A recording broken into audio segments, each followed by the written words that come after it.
viruses, such as terrorism.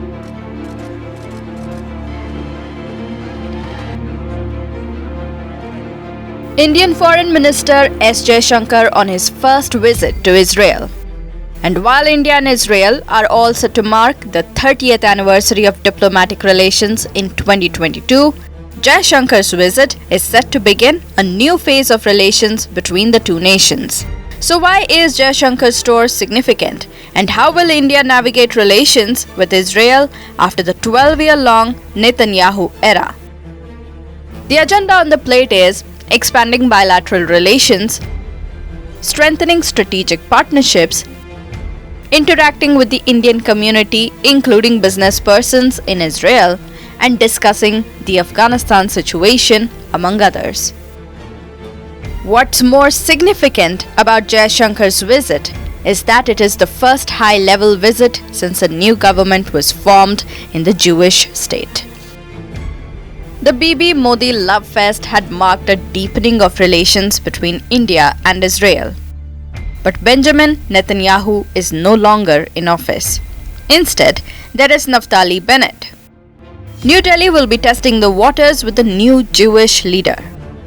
Moreover, it is in the best interests of New Delhi to keep in good touch with all of Israel's leaders, including the new, the old, and the maybe candidates.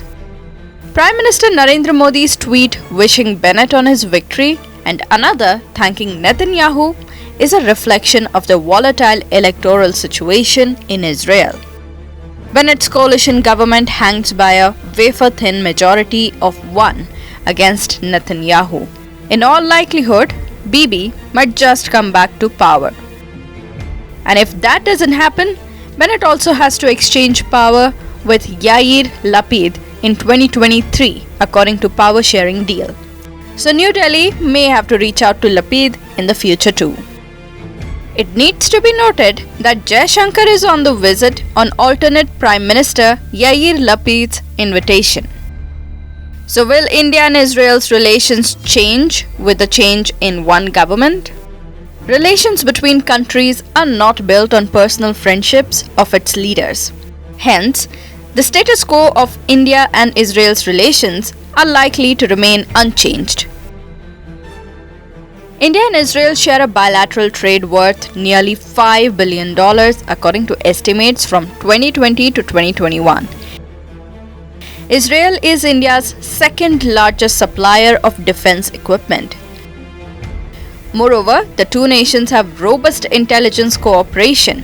Furthermore, India imports high-tech products from Israel, and businesses in the two countries also collaborate with each other in the IT space. New Delhi also accesses Israel's expertise in dry agriculture.